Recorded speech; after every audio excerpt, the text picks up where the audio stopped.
What's going on, everybody? It's Durka from Whataweeb today, and today, as you could tell from the title, is gonna be a little different. It's gonna be me by myself. I'm gonna be uploading kind of randomly. I'm a little bit of a mess right now, but I had just watched the No Game No Life Zero movie, and I needed to talk about it. I just needed to talk about it, guys, and I'm gonna talk about it with you. I'm not gonna really try to spoil too much.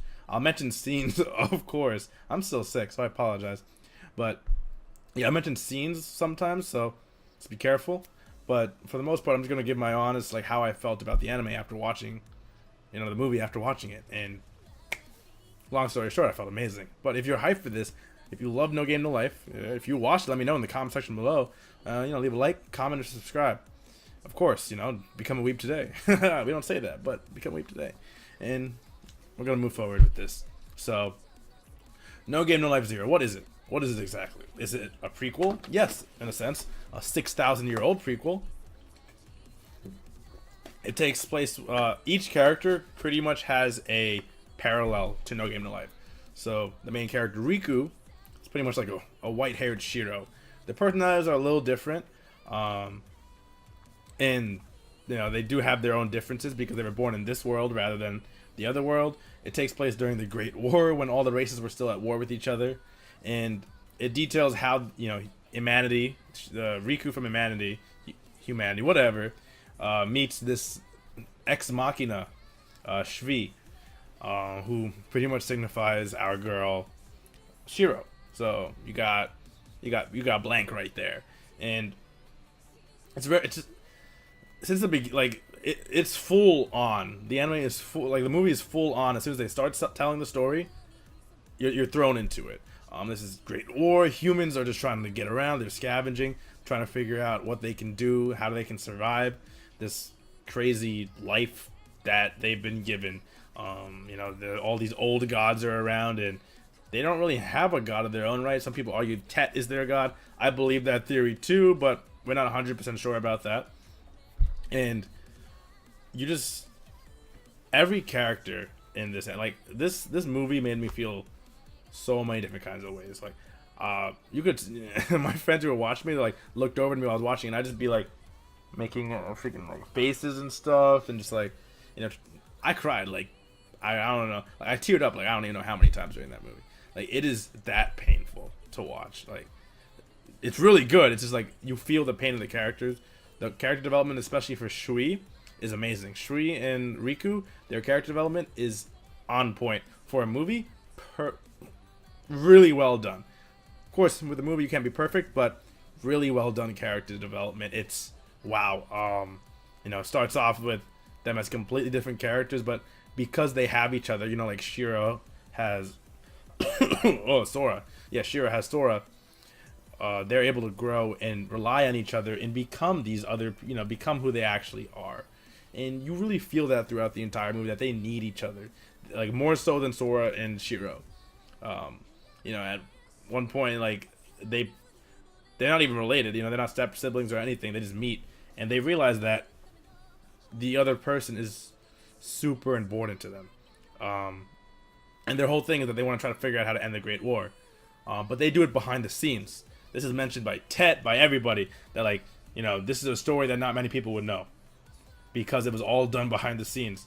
Riku made a point of that. He says that he even was yeah, we're ghosts. Nobody's gonna know what we're doing, but we're gonna be pulling the strings in the background to get this war to end. And they manipulate all the races, all the key races: the elves, the dwarves, the Flugel. You gotta see evil Jibril, which is crazy in its own right. But yeah, so I don't want to make this a plot summary, of course. But so evil Jibril, she wasn't on the screen for too long, but she captivated me. There were fight scenes in that I was just whoa. The emotion I felt when Riku felt the pain of loss and suffering, and that this world is just not fair. You really resonate with him because you see all the stuff that's happening in this movie. It's but you kind of know how it's gonna end. That's the problem, because the anime is technically a prequel. So we never heard about Riku, but we did hear about another Imanity person, and that was the first queen of Imanity. So you find out how she gets into power and how Riku was super important to her, and without Riku, Riku even told her, "Look, you're gonna be, you're gonna be the queen." So, Riku had that Sora mentality where he would always be planning stuff, predicting stuff, but because of the condition like Imanity was in and the fact that they were all fighting wars, he had to go super high risk. Like he'd be sacrificing his body many times. He'd be fighting his own inner demons because they bring up all the time that he was technically the leader of the Imanity before he became the ghosts. So he keeps telling himself, how many people have I ordered to die so that me and the rest could live? How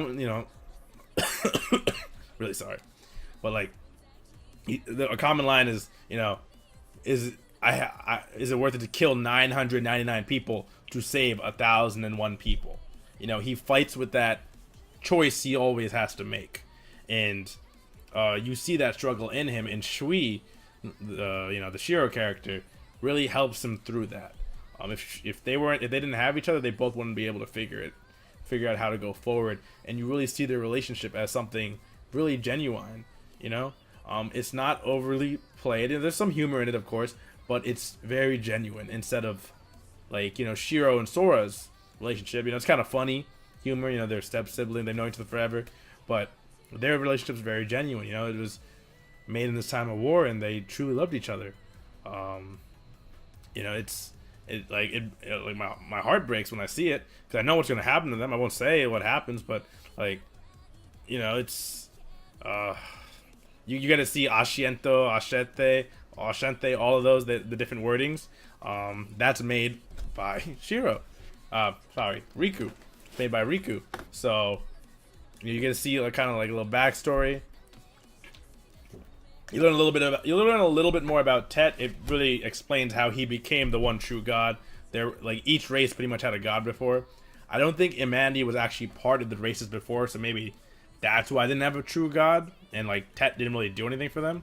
But just seeing each of these races have their full blown weaponry, somebody had a nuclear bomb, and, Heaven's Judgment, it was wow. The animation was on point, and don't get me started on the music. The music of this anime was, oh man, oh my god, it was so powerful. There were points where I turned to my friend, I'm like, yo, this is Final Fantasy 15 music or something, because it was just that strong. It's dun dun, and you feel the weight of the moment. Everything they had to do in that movie was, had weight to it. Everything was for a reason, and a lot of movies don't do that right. That's why I don't watch too many anime movies, because they don't usually do it right. But No Game No Life Zero, dude, honestly, because of this movie, No Game No Life has jumped in ranking for me on my favorite list. Definitely top 10, maybe even contender for 6 or 5. It really made me appreciate the anime all over again. This was what it started out as, and because of the whole Riku and Shui relationship, you really appreciate the Sora and Shiro relationship in the the present time. Man, I don't want to give away too much information. I want you guys to go out and watch it if you can. I know it's really hard. Well, you missed today, which was the sub. I think on the 8th, the dub. They're releasing a lot of theaters are gonna have the dub version of it out. If you can watch it, I recommend it. Go. Don't even question. Just watch it. The dub voices aren't even that bad, but just for the story, it's amazing. It's really good. You get to see Jabril in the past. You get to see the ancestors of everybody. Honestly, Steph's ancestor, the first queen, so much better than Steph of a character. I hate Steph as a character, but her great grandma, amazing character. Funny, smart, competent. She an older sister type character. So and Shui and Riku were all kind of she treated them all. They were all family in a sense. So, and when you see that, it really just seeing these characters, the faces, these faces in these tough situations. Let's be honest, No Game No Life doesn't really have that, depth of fear and you're actually scared. You know, it's like serious.